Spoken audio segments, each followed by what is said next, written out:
母音係 A、E、I、O、U， 呢啲係高音，亦都係長音。佢哋嘅短音係呢啲嘅頭音 as、as、a、is、is、e、o、o、o、as、as、a、r、a、e、o、e。佢哋嘅高低中音調係 r、r、r、e、e、e、o、o、o、呢啲語拼音法嘅5步，第一步係分音節。E 喺一個詞嘅後邊，唔係冇音，亦都冇聲音。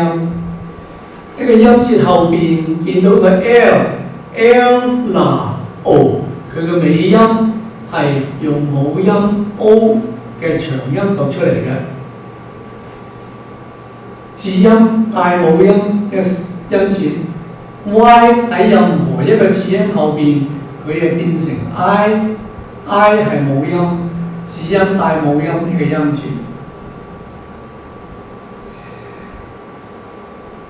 第二係分音律，3個音節嘅話，一定係高、中、低，或者係中、高、低 mid、high、low。第3步拼上，第4步拼下。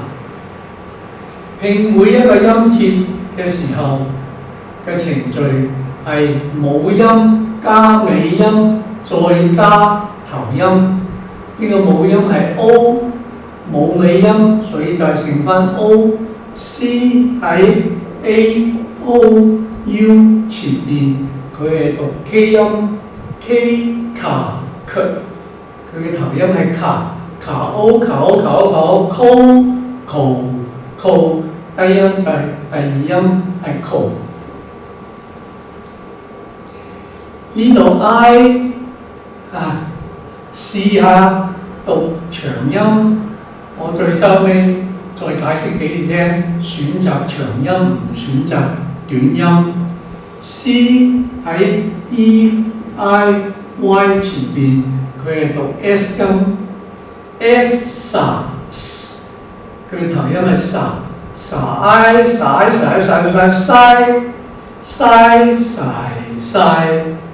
所以中音係 sai。長音冇嘢可以改佢嘅，所以後邊呢個字音改唔到佢嘅，因為冇嘢可以改佢嘅。長音就係讀翻佢原本嘅 A、E、I、O、U 嘅聲音，所以 sai、sai、co。RE 係定咗 E 一定係讀長音嘅，點解呢？因為呢個係拉丁文過嚟 ，RE、BE、DE、PRE 呢啲全部都係讀長音嘅，都係拉丁文嗰邊拉過嚟嘅，所以呢度係 RE、RE、RE、RE、RE 高音係 re、re、si、co。而家拼下邊呢度冇得改，兩個都係低音 re、re、re， 中音係 re、si、si、si、si、co。第5係比較兩個讀法，邊個讀出嚟最容易、最快、最順口做咁聽 ？recycle、recycle、recycle、recycle， 你多數會決定 recycle 係比較最容易、最快、最順口、最好聽嘅讀出嚟㗎。咁另外一個方法比較兩個嘅高音，睇下邊度高音出嚟比較高嘅地方。呢度係 re， 呢度係 si。七嘅地方，鼻嘅高中低，喉嘅高中低，口腔裏面嘅喺正中間。re 喺呢度出嚟啊 ，si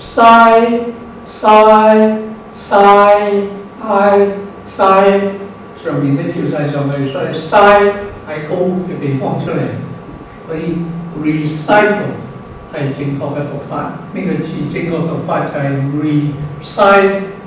recycle。We should always recycle plastic to protect the environment. We should always recycle plastic to protect the environment.